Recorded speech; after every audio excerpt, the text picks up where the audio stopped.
Hello विद्यार्थियों, स्वागत है आप सभी का हरियाणा की एजुसेट ऑनलाइन कक्षाओं में। प्यारे बच्चों, मैं दयावती, प्राध्यापिका अर्थशास्त्र from government senior secondary school Kharete, आप सभी का इन कक्षाओं में स्वागत करती हूँ।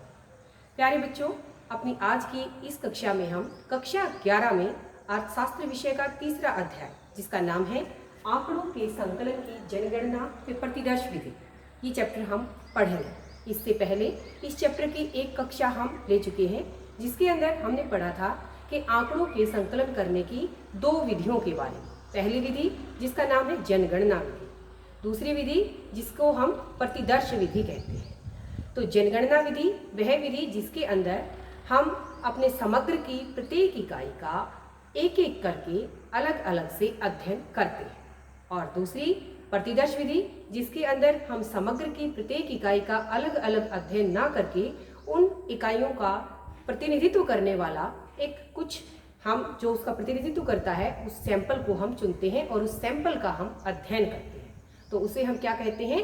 प्रतिदर्श विधि। तो जनगणना विधि में हमने हर एक इकाई का अध्ययन किया और प्रतिदर्श विधि में हमने समग्र का प्रतिनिधित्व करने वाला एक भाग, एक हिस्सा, उसका अध्ययन किया। आज की इस कक्षा में हम उसी प्रतिदर्श को चुनने की, प्रतिदर्श की विधियों के बारे में पढ़ें। तो प्रतिदर्श का चुनाव करते समय, जब प्रतिदर्श चुनते हैं, जब एक समग्र में से हम कुछ इकाइयों को चुनेंगे तो कुछ इकाइयों को किस तरीके से चुनें, तो उस सैंपल को चुनने की कई विधियां हैं, कई तरीके हैं। उन सभी तरीकों के बारे में हम अपनी आज की इस कक्षा में पढ़ेंगे। तो प्यारे बच्चों, प्रतिदर्श को चुनने की कुल 6 विधियां हैं, 6 तरीके हैं, जिनके नाम हैं: पहला यादरैखिक प्रतिदर्श विधि, दूसरा सविचार प्रतिदर्श विधि, और तीसरा सत्रीय प्रतिदर्श विधि। इसके अलावा चौथे नंबर पर आती है हमारी व्यवस्थित प्रतिदर्श विधि, 5वें नंबर पर कोटा प्रतिदर्श, और 6ठे नंबर पर आती है सुविधानुसार प्रतिदर्श विधि। तो अपनी आज की इस कक्षा में हम प्रतिदर्श को चुनने की इन 6 विधियों के बारे में विस्तार से पढ़ेंगे। इन सभी विधियों में आपस में क्या अंतर है, क्या इनके गुण हैं, क्या इनके अवगुण हैं, उन सभी के बारे में हम विस्तार से पढ़ेंगे। तो चलिए अपनी आज की कक्षा हम शुरू करते हैं। प्रतिदर्श के चुनाव की विधियों की बात करें तो पहली विधि जिसका नाम है यादरैखिक प्रतिदर्श विधि।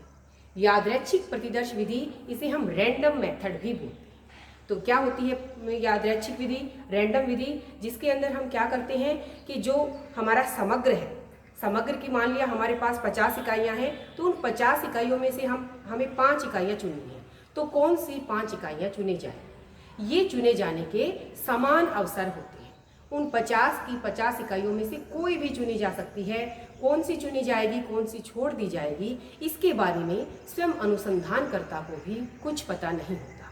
तो जो यादरैखिक प्रतिदर्श विधि है, जिसे हम रैंडम मेथड भी बोलते हैं, तो इसके अंदर स्वयं अनुसंधानकर्ता को भी ये नहीं पता कि कौन सी विधि सैंपल के रूप में चुनी जाएगी। यानी कि समग्र की सभी इकाइयों के चुने जाने के समान अवसर होते हैं, समान मौके होते हैं, और ये चुने जाने का काम आकस्मिक ढंग से किया जाता है, अचानक किया जाता है। तभी तो अनुसंधानकर्ता को भी नहीं पता होता। इसीलिए इस विधि को हम दैव प्रतिदर्श विधि भी कहते हैं। दैव यानी कि हमें अनुसंधानकर्ता को नहीं पता कि कौन सी इकाई चुनी जाएगी, कौन सी छोड़ दी जाएगी। ये एकदम से होगा, अपने आप होगा। दैव पर यह निर्भर करता है, भगवान पर यह निर्भर करता है कि किस इकाई को चुना जाएगा, किस इकाई को छोड़ा जाएगा। तो यादरैखिक प्रतिदर्श विधि वह विधि जिसके अंदर समग्र की सभी इकाइयों में से प्रतिदर्श के चुने जाने के समान अवसर, समान मौके होते हैं। तो ये इस विधि की परिभाषा होगी। तो इसके अंदर आकस्मिक ढंग से सैंपल का चुनाव किया जाएगा। स्वयं अनुसंधानकर्ता को भी इसके बारे में नहीं पता होगा कि कौन सा हमारा सैंपल के रूप में चुना जाएगा, कौन सा छोड़ा जाएगा। इसे हम एक एग्जाम्पल से सुनते हैं, समझते हैं। एग्जाम्पल, उदाहरण के लिए मान लिया मेरे पास कक्षा है, कक्षा में सामने बच्चे बैठे हैं और मुझे उन बच्चों को टॉफियाँ वितरित करनी है, बांटनी है। तो टॉफी बांटने का एक तरीका ये हो सकता है कि मैं एक एक बच्चे को अपने पास बुलाऊं, उनको एक एक करके दूं, या एक ये हो सकता है कि मैं एक एक बच्चे के पास जाऊं, उनको दूं। लेकिन इन सब की बजाय अगर मैं टॉफी अपनी मुट्ठी में लूं और टॉफियों को बच्चों की तरफ ऐसे फेंक दूं, और ऐसे फेंकने से बच्चे कैच करेंगे, कोई कैच कर सकता है, कोई भी जिसे कैच करेगा जो उसको मिल जाएगी, जिसे नहीं करेगा उसको रह जाएगी। तो ये तरीका एकदम से हो, अचानक से हो, किसी को भी मिल सकती है, कोई भी छूट सकता है, यानी कि सबको समान मौके हो। तो ऐसी ही विधि हमारी यादृच्छिक प्रतिदर्श विधि है। इस यादृच्छिक प्रतिदर्श विधि का अगर हम एक और उदाहरण की बात करें तो लॉटरी जो तरीका है, लॉटरी विधि जो है, जिसका बहुत बार प्रयोग किया जाता है। जैसे हम जितना भी हमारी समग्र की इकाइयाँ होती हैं, सबके नाम की हम एक पर्ची बना लेते हैं और उन पर्चियों को फोल्ड करके आपस में अच्छे से मिक्स किया और मिक्स करके उसमें से हमें जो सैंपल के रूप में चुनना है, ऐसे ही 5, 10 कोई भी आंख बंद करके हम वो पर्ची निकाल लेते हैं। तो ये तरीका भी किसका उदाहरण है? यादृच्छिक प्रतिदर्श विधि का। क्योंकि इस तरीके में भी जो हमारा समग्र है, जो हमारी पर्चियां हैं, उनमें से सभी के चुने जाने के समान अवसर होते हैं, समान मौके होते हैं। तो प्यारे बच्चों, हमने जाना कि यादृच्छिक प्रतिदर्श विधि क्या होती है। तो इसके गुण क्या होंगे कि ये एक आसान सी विधि है, सरल विधि है, इसके अंदर पक्षपात की कोई संभावना नहीं होती। दूसरा, इसके अंदर सभी इकाइयों को चुने जाने के क्या होंगे? समान अवसर होंगे, समान मौके होंगे। तो ये विधि हमारी यादृच्छिक प्रतिदर्श विधि। इसका अवगुण क्या होगा? अवगुण में सबसे बड़ा अवगुण इसका यही है कि जब इकाइयां एक जैसी ना हो, सभी इकाइयां समान ना हो, एक जैसी ना हो, और उनमें से कुछ इकाइयों को अगर समग्र के रूप सैंपल के रूप में चुनना बहुत ज़्यादा जरूरी हो, तो ऐसे में हम ये तरीका नहीं अपना सकते। क्योंकि इस तरीके के अंदर सभी इकाइयों को समान मौके मिलेंगे, समान अवसर मिलेंगे। जिस इकाई को सैंपल में चुने जाने का बहुत ज़्यादा जरूरी है, वो इकाई छूट भी सकती है और वो इकाई आ भी सकती है। तो जब ऐसा हो कि किसी एक इकाई का चुना जाना बहुत ज़्यादा महत्वपूर्ण है, बहुत ज़्यादा जरूरी है, तो ऐसे में हम यादृच्छिक प्रतिदर्श विधि का रैंडम मेथड का प्रयोग नहीं कर सकते। क्योंकि यहाँ कोई संभावना नहीं कि वो जरूर सैंपल के रूप में चुनी जाएगी। यहाँ पर सभी समग्र की इकाइयों को प्रतिदर्श के रूप में चुने जाने के समान अवसर, समान मौके मिले। तो ये हमारी सैंपल के चुनने की पहली विधि। अब बात करते हैं हम दूसरी विधि की, जिसका नाम है सह-विचार प्रतिदर्श विधि। सह-विचार, तो ये क्या विधि है, क्या इस विधि की परिभाषा है? ये हम इस शब्द से ही हम इसकी परिभाषा, सह-विचार यानी कि जो अनुसंधान करता है वो स्वयं अपने विचार से ये देखेगा कि जो उसका समग्र है, उस समग्र में उसके विचार से कौन सी ऐसी इकाइयां हैं जिसे सैंपल के रूप में चुना जाना चाहिए और कौन सी ऐसी इकाइयां हैं जिसे छोड़ देना चाहिए। तो वो तरीका, वो विधि जिसके अंदर अनुसंधानकर्ता अपने विचार से सैंपल को चुनता है, वो क्या कहलाएगा? सह-विचार प्रतिदर्श विधि कहलाएगा। तो ये तरीका बहुत ही आसान विधि है हमारी। अनुसंधानकर्ता अपने हिसाब से देखेगा। अगर हम इसके गुण और अवगुण की बात करें तो प्यारे बच्चों, इसका गुण, सबसे बड़ा गुण इसका ये है कि जो हमने यादृच्छिक विधि में अवगुण पढ़ा था कि जब कोई इकाई बहुत ज़्यादा महत्वपूर्ण हो, उसे सैंपल के रूप में चुना जाना बहुत ज़्यादा जरूरी हो, ऐसे में हमें इस तरीके का प्रयोग करना चाहिए, सह-विचार प्रतिदर्श विधि का प्रयोग करना चाहिए। क्योंकि अनुसंधानकर्ता अपने विचार से उस इकाई को सैंपल में जरूर शामिल करेगा जो बहुत महत्वपूर्ण है। हम उदाहरण लेते हैं। उदाहरण के लिए हम बात करें कि भारत देश के अंदर लोहा इस्पात उद्योग का सर्वे किया जाए। जो लोहा और इस्पात उद्योग है भारत का, अगर उसकी जो उद्योग के अंदर जितने भी फर्में हैं, हम उन सबका सर्वे करें और उस सर्वे के अंदर Tata iron and steel company को छोड़ दिया जाए, तो वो सर्वे क्या सर्वे होगा? कोई सर्वे नहीं होगा। क्योंकि टाटा आयरन एंड स्टील लोहा इस्पात उद्योग में सबसे ऊपर, सर्वोपरि है, और उसी को शामिल ना किया जाए, तो जब ऐसा तरीका, ऐसा कोई महत्वपूर्ण इकाई हो जिसे सैंपल में चुना जाना बहुत ज़्यादा जरूरी है, तो वहाँ पर हम सह-विचार प्रतिदर्श विधि का प्रयोग करें। तो इस विधि के अगर हम गुणों की बात करें, अवगुणों की बात करें, तो गुण इसका यही होगा कि जब कोई इकाई बहुत ज़्यादा महत्वपूर्ण है, बहुत ज़्यादा जरूरी है सैंपल में चुनी जानी, तो हम इस विधि का प्रयोग बड़े अच्छे से कर सकते हैं। दूसरा, ये विधि भी बहुत सरल विधि है, बहुत आसान विधि है। अगर हाँ, इसके अवगुणों की अगर हम बात करें तो ये अवगुण हो सकता है कि इसके अंदर पक्षपात हो सकता है। क्योंकि अनुसंधानकर्ता अपने विचार से करेगा, अपने विचार से अगर वो पक्षपात करेगा तो फिर पक्षपात से जो हमारे रिजल्ट्स निकलेंगे, जो हमारे परिणाम निकलेंगे, वो विश्वसनीय नहीं होंगे, वो शुद्ध नहीं होंगे। तो दूसरा तरीका हमारा सह-विचार प्रतिदर्श विधि, वो तरीका, वो विधि जिसमें अनुसंधानकर्ता अपने विचार से समग्र में से सैंपल का चुनाव करता है। इसके बाद आती है हमारी तीसरी विधि, जिसका नाम है सत्रित प्रतिदर्श विधि।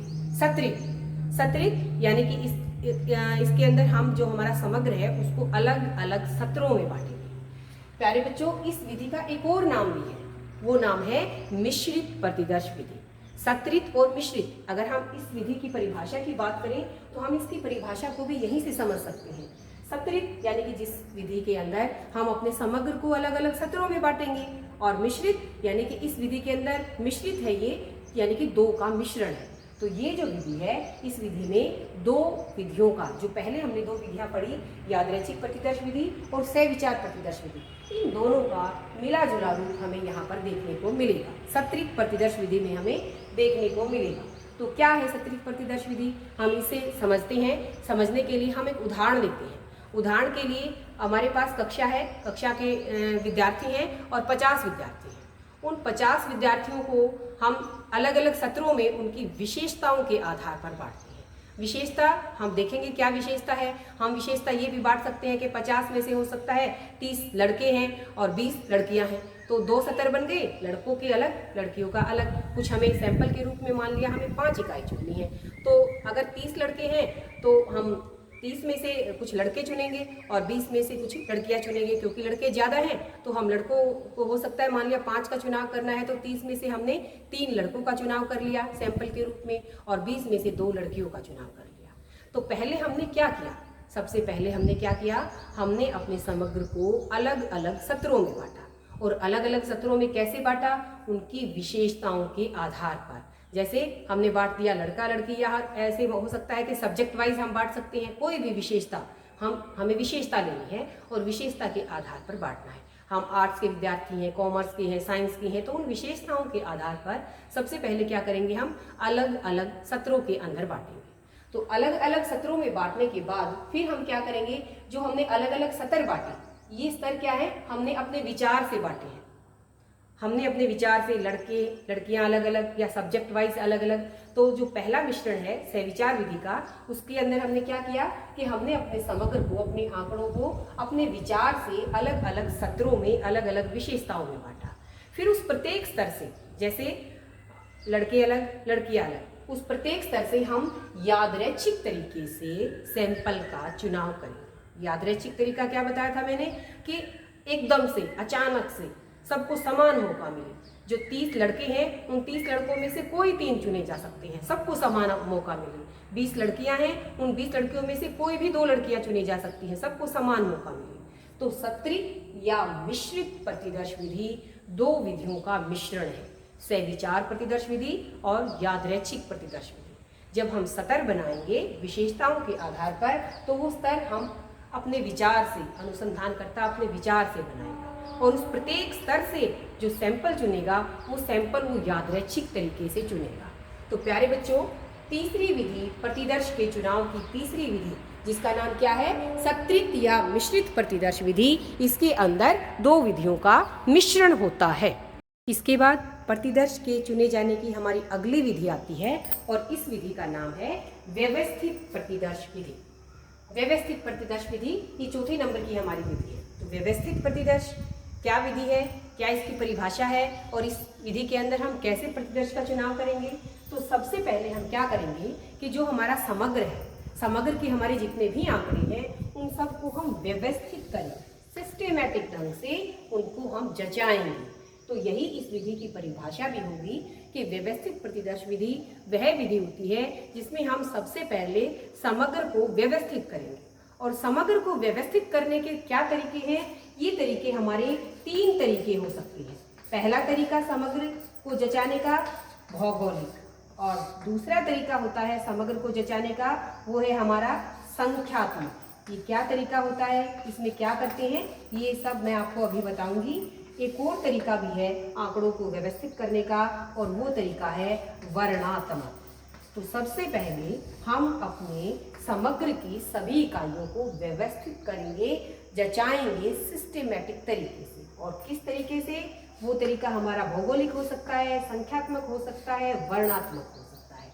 भौगोलिक यानी कि स्थान के आधार पर, जैसे हम सर्वे की बात करें, हम लोहा और इस्पात उद्योग के सर्वे की ही बात करें, तो हम भौगोलिक आधार पर अलग अलग राज्यों की, हरियाणा में के कौन कौन से लोहा इस्पात उद्योग हैं, और पंजाब में कौन से हैं, पश्चिम बंगाल में कौन से हैं। तो पहला तरीका क्या हुआ कि जो भी हमारा समग्र है, हम उस समग्र को क्या करें, हम उसको स्थान के आधार पर बांटें। जैसे हम रिजल्ट की बात करें, कक्षा 10 में का जो बोर्ड का परिणाम है उसकी बात करें, तो हम डिस्ट्रिक्ट वाइज अलग अलग जिले का, ये इस जिले का परिणाम है, ये इस जिले का परिणाम है, तो आंकड़ों को व्यवस्थित करने का एक तरीका क्या हो सकता है, भौगोलिक, जिसमें हम स्थान के आधार पर अपने आंकड़ों को व्यवस्थित करेंगे। दूसरा तरीका हो सकता है संख्यात्मक। संख्यात्मक के अंदर हम क्या करते हैं, हम संख्या के आधार पर, जैसे कक्षा में हम टेस्ट लेते हैं और टेस्ट में बच्चों के क्या मार्क्स आए, हम उसे रोल नंबर वाइज लगा रहे हैं, तो रोल नंबर वाइज जो हमने लगाया वो क्या है, संख्यात्मक आधार पर। तो अपने आंकड़ों को व्यवस्थित करने का दूसरा तरीका क्या हो सकता है, संख्या के आधार पर या अंकों के आधार पर हम अपने आंकड़ों को जचाएं। एक और तरीका भी है व्यवस्थित करने का, और वो है वर्णात्मक। वर्णात्मक यानी कि अल्फाबेटिकली वे में, जैसे जब हमारे बहुत बार रोल नंबर आते हैं बोर्ड के, बहुत बार अल्फाबेटिकली आते हैं, सबसे पहले ए से स्टार्ट होने वाले, फिर बी से स्टार्ट होने वाले नाम। तो अपने आंकड़ों को, अपने समग्र के सभी आंकड़ों को, सभी मदों को सबसे पहले व्यवस्थित प्रतिदर्श विधि में हम व्यवस्थित करेंगे, सिस्टेमेटिक तरीके से जचाएंगे। सिस्टेमेटिक तरीके से व्यवस्थित करने के हमारे पास 3 तरीके हैं। हम भौगोलिक तरीके से भी कर सकते हैं व्यवस्थित, हम संख्यात्मक तरीके से कर सकते हैं, हम वर्णात्मक तरीके से कर सकते हैं। व्यवस्थित करने के बाद फिर उस में से हम अपने आंकड़ों को चुनेंगे। जैसे संख्यात्मक आधार पर हमने कर लिया, और हमने संख्यात्मक आधार पर रोल नंबर वाइज लगाया, तो सबसे पहला हमने 5 रोल नंबर को चुन लिया, 5 के बाद हम 15 को चुन लें, 15 के बाद हम 25 को चुन लें, 25 के बाद 35 को चुन लें। तो ये जो तरीका है ये क्या कहलाता है, हमारा व्यवस्थित प्रतिदर्श विधि कहलाता है। तो प्यारे बच्चों, व्यवस्थित प्रतिदर्श विधि की परिभाषा क्या हुई कि जिसके अंदर हम सबसे पहले अपने समग्र की मदों को व्यवस्थित करेंगे, और व्यवस्थित करने के बाद एक मद का चुनाव करने के बाद उसी के आधार पर उससे अगली, जैसे मैंने अभी बताया 5, 5 के बाद 15, 15 के बाद 25, इस तरह से हम अपने प्रतिदर्श को चुनेंगे। तो ये इस विधि की परिभाषा। इसके गुण और अवगुण की अगर हम बात करें, तो गुण और अवगुण के अंदर इसका यही अवगुण आता है कि जैसे हमने पहले 5 रोल नंबर को चुना, फिर हमने 15 को चुना, फिर 25 को चुना, तो बीच के जो हमारी मदें थी वो तो एकदम से निकल गई, उनके बारे में तो सोचा ही नहीं गया। तो वो ये जो तरीका है, इसमें सभी मदों को सैंपल के रूप में चुने जाने के समान मौके नहीं मिले। तो ये इस विधि का अवगुण हो गया। गुणों की अगर बात करें तो आसान विधि है, सरल तरीका है, तो ये इस विधि के गुण हो जाएंगे। तो व्यवस्थित विधि क्या होती है ये आप सबकी समझ में आ गया होगा कि हम सबसे पहले अपने आंकड़ों को व्यवस्थित करेंगे। 3 तरीके से हम व्यवस्थित कर सकते हैं। इसके बाद हमारी आंकड़ों के संकलन की चौथी विधि आती है कोटा प्रतिदर्श विधि। इस विधि का एक और नाम भी है, और वो नाम है अभ्यंस विधि। तो दूसरा नाम कोटा विधि का क्या है, अभ्यंस, ये भी हम इस विधि को कहते हैं। तो कोटा विधि के अंदर क्या करते हैं, क्या होती है ये विधि, तो इस विधि को भी समझने के लिए हमें एक उदाहरण लेना पड़ेगा। मान लिया हम बात करें, कक्षा की बात करते हैं, हमारे पास 100 विद्यार्थी हैं, 100 हमारे पास कुल विद्यार्थी हैं, और उन 100 कक्षा 11 के ये हमारे विद्यार्थी हैं। इन 100 विद्यार्थियों में से मान लिया जो आर्ट्स वाले बच्चे हैं वो 50 स्टूडेंट्स के पास आर्ट्स है, और कॉमर्स की अगर हम बात करें तो 30 विद्यार्थियों के पास कॉमर्स है, और अगर हम बात करें साइंस स्ट्रीम की तो साइंस स्ट्रीम में हमारे पास 20 विद्यार्थी हैं। तो देखिए बच्चों, सबसे पहले हमने क्या किया, हमारा जो कुल समग्र का आकार है वो क्या है, हमारे 100, जनसंख्या हमारी समग्र हमारा कितना है, 100 का है। उस 100 में ये 3 तरह के हैं, आर्ट्स में 50, कॉमर्स में 30 और साइंस के अंदर 20 विद्यार्थी हैं। तो कोटा या अभ्यंस विधि में हम सैंपल कैसे चुनेंगे, हम अपनी जनसंख्या को, अपने समग्र को, जो हमारे पास समग्र है उसमें से जब हम सैंपल चुनेंगे तो उस कुल जनसंख्या में उसका अनुपात क्या है, इस आधार पर हम चुनते हैं।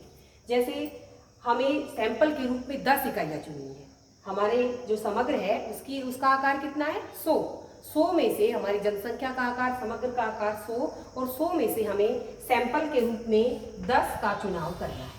तो जब हम 10 इकाइयाँ सैंपल की चुनें तो वो इस जो हमारी जनसंख्या है, इस कुल के अंदर जो इनका हमारे हिस्सेदारी है उसी अनुपात में हम उसको चुनेंगे। तो वो जो तरीका है वो कहलाता है कोटा। तो कोटा तरीके के अंदर क्या करते हैं कि जो समग्र से हमारे जो अलग अलग इकाइयां हैं उनकी हम प्रतिशतता निकालते हैं। जैसे बात करें हम आर्ट्स की, तो आर्ट्स के आधे विद्यार्थी हैं, 100 में से 50 विद्यार्थी आधे विद्यार्थी हो जाते हैं, 50% विद्यार्थी जो हमारे हैं वो आर्ट्स के हैं। तो जो सैंपल का जब हम चुनाव करेंगे तो सैंपल का चुनाव करने में भी 10 में से आधे विद्यार्थी यानी कि 5 विद्यार्थी हमारे कहाँ से होने चाहिए, आर्ट्स से होने चाहिए। तो यही कोटा विधि है बच्चों, जिसके अंदर जो हमारा समग्र है, जो हमारी जनसंख्या है, उसमें जो हमारा सैंपल की प्रतिशतता उतनी ही होनी चाहिए जितनी यहाँ पर है। सैंपल में भी वही प्रतिशतता होनी चाहिए। तो अगर हमारे 50 विद्यार्थी आर्ट्स में हैं तो सैंपल में भी इसमें से हम 5 विद्यार्थी चुने। तो सैंपल के रूप में अगर आप 50 में से 5 चुने आर्ट्स में से और 30 यानी कि 30%, 100 में से 30 तो 30% हो गया हमारा। तो जनसंख्या से कॉमर्स का अनुपात कितना है, प्रतिशतता अनुपात कितना है, 30 का। तो सैंपल में भी 30% यानी कि सैंपल के रूप में भी हम यहाँ से कितने चुने, 3 विद्यार्थियों को चुने।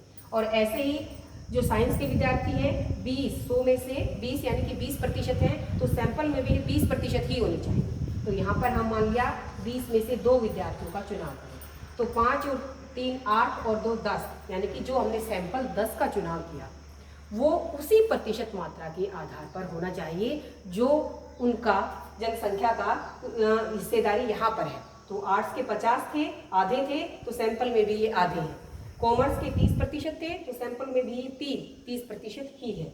हमारे साइंस के विद्यार्थी 20% थे, समग्र के जनसंख्या से इनका प्रतिशतता 20% था, तो सैंपल में भी इसकी प्रतिशतता 20% ही होनी चाहिए। तो ये जो तरीका है ये कोटा प्रतिदर्श, कोटा कितना है जनसंख्या में, कुल कितना कोटा है, तो इसका 50% कोटा था तो सैंपल में भी 50%, कॉमर्स में 30% था तो सैंपल में भी 30%। तो ये तरीका क्या कहलाता है, कोटा प्रतिदर्श तरीका कहलाता है। अगर हम बात करें इस विधि के कोटा प्रतिदर्श की अभ्यांश की गुण और अवगुण की, तो इसका सबसे बड़ा गुण ये है कि जो समग्र के अंदर प्रतिशतता थी सैंपल में भी वही प्रतिशतता होगी। तो प्यारे बच्चों, हम कह सकते हैं कि जब कोटा तरीके से सैंपल का चुनाव किया जाता है तो ये हमारे समग्र का बहुत अच्छा प्रतिनिधित्व करता है। जो ज़्यादा है, आर्ट्स के ज़्यादा थे तो सैंपल में भी उनका ज़्यादा चुनाव किया गया। हमारे साइंस के विद्यार्थी की समग्र में कम थी प्रतिशतता तो सैंपल में भी उनकी प्रतिशतता कम ही होगी। तो इसका गुण क्या हुआ, कोटा प्रतिदर्श विधि का सबसे अच्छा गुण यही हुआ कि सैंपल में उचित प्रतिनिधित्व होता है इस तरीके से। अगर हम अवगुणों की बात करें तो अवगुणों में हम यही कहेंगे कि इसके अंदर हमें कैलकुलेशन करनी पड़ेगी, गणना करनी पड़ेगी और अनुसंधानकर्ता को ये काम अच्छे से आना चाहिए तभी वो ये काम कर पाएगा। तो कोटा प्रतिदर्श विधि, अभ्यांश विधि के बारे में हमने जाना। इसके बाद हमारी छठी विधि आती है जिसका नाम है सुविधानुसार प्रतिदर्श विधि। हमने 6 विधियाँ पढ़नी थी, छठी विधि है हमारी। तो प्यारे बच्चों, ये सबसे आसान विधि है, नाम ही इसका सुविधानुसार है। तो सुविधानुसार प्रतिदर्श विधि वो विधि है जिसमें अनुसंधानकर्ता अपनी सुविधा के अनुसार जो 6 की ये इतनी विधियां हैं इनमें से उसे क्या सुविधापूर्ण लगता है, जो भी उसको आसान सा तरीका लगे सैंपल का चुनाव करने का, उसी तरीके से वो अगर अपने सैंपल को चुन लेता है तो वो तरीका क्या बन जाएगा, हमारा सुविधानुसार प्रतिदर्श विधि बन जाएगा।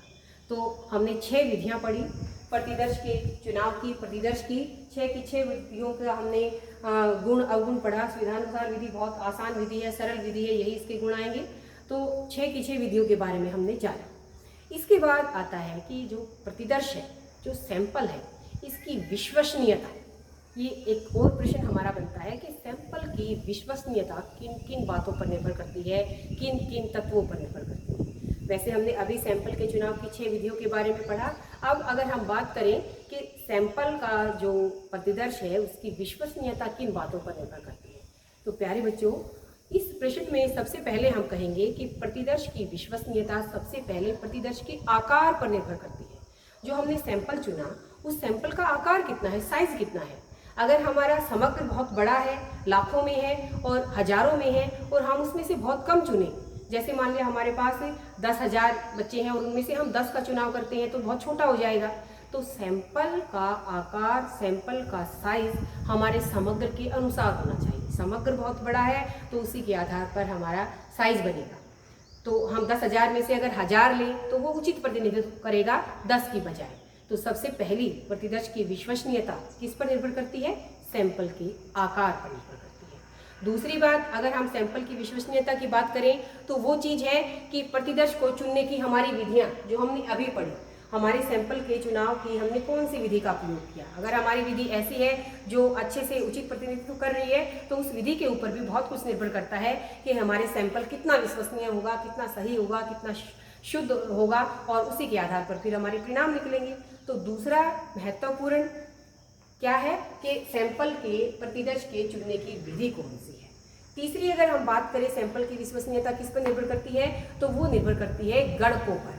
जो गणक हैं, सूचक हैं, जो सूचनाओं को इकट्ठा करते हैं, जो अनुसंधानकर्ता स्वयं है या उसने अपने नीचे और गणक लगा रखे हैं, तो उनको उसने प्रशिक्षित किया है या नहीं, उनको उसने ट्रेनिंग दी है या नहीं, और वो कितने पक्षपातपूर्ण है या पक्षपात रहित है। तो गणक हमारे प्रशिक्षित हैं या नहीं, और गणकों की भावना कैसी है, पक्षपात रहित है या पक्षपातपूर्ण है। ये सारी बातें निर्भर करती हैं किसको बनाती है महत्वपूर्ण, प्रतिदर्श की विश्वसनीयता। तो प्रतिदर्श की विश्वसनीयता हमारे जो सैंपल है उसके आकार पर, हमारे सैंपल के चुनाव की विधि पर, जो हमारे गणक हैं उनकी ट्रेनिंग, उनके प्रशिक्षण पर, और गणकों के व्यवहार पर, उनका व्यवहार पक्षपातपूर्ण है या पक्षपात रहित है, इसके ऊपर निर्भर करता है।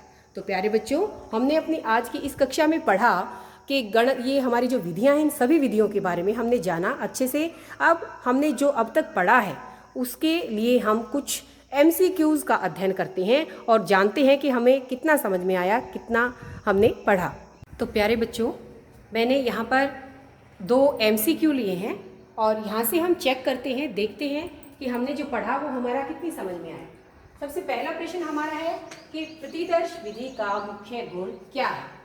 हमारे पास 4 ऑप्शन है और हमें इसमें से देखना है कि जो हमने अभी पढ़ा प्रतिदर्श विधि सैंपलिंग मेथड, जिसमें हम समग्र का प्रतिनिधित्व करने वाली कुछ इकाइयों का अध्ययन करते हैं, तो इस प्रतिदर्श विधि का मुख्य गुण क्या है।